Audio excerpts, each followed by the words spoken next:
problems with Agapanthus.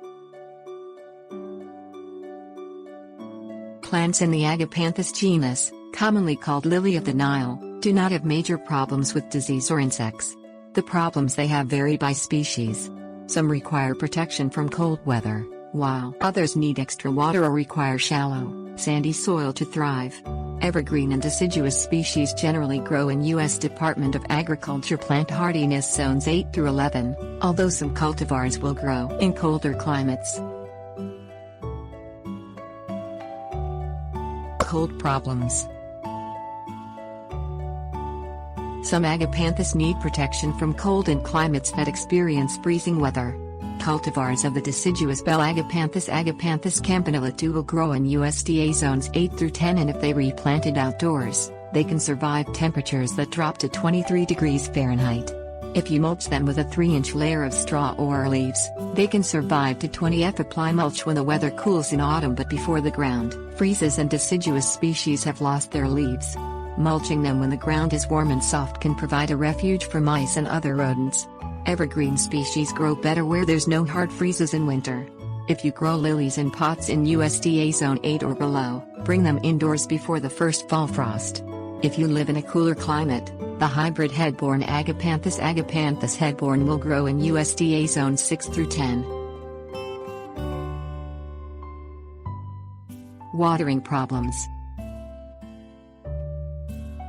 Some Agapanthus need regular and thorough watering to prevent problems. Evergreen blue lily Agapanthus precox cultivars, the type you're likely to find at the garden center, will grow in USDA zones 8 through 11. They are sometimes mistakenly sold as African lily Agapanthus africanus, which also grows in USDA zones 8 through 11. Because blue lilies come from rainy areas of South Africa, you may have to drench them thoroughly once a week and make sure they get plenty of water in spring and summer.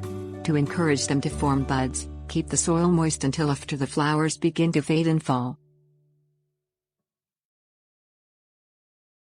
Maintenance and climate issues.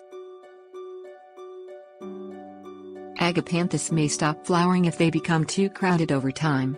To ensure good flowering, dig up and divide evergreen plants every 4 years.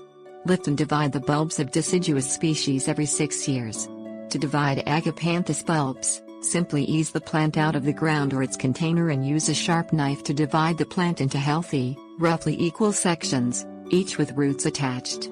Plant the newly divided sections into fresh potting soil. You'll have more success growing Agapanthus if you pick a cultivar that matches the rainfall in your area. Bell Agapanthus cultivars evolved in areas of South Africa with sparse rain in winter. Blue lily, African lily and other evergreen species involved in areas with year-round rainfall. Soil problems. 2 Agapanthus need a special setup in the garden if they're to live or thrive. African lily subspecies Agapanthus africanus subsp. Africanus and Agapanthus africanus subsp. Walsh are both commonly called African lilies and also will grow in USDA zones 8 through 11. These subspecies are difficult to grow in gardens other than rockeries with plenty of rocks but little soil. Both are native to arid regions of South Africa with sandy, shallow soil and grow best in conditions that mimic their natural environment. That means shallow containers containing a slightly acidic, sandy mix. They do best when they repot bound. The subspecies Walsh will only survive if grown in pots.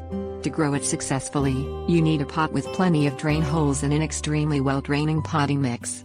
Wet soil leaves these plants susceptible to root rot.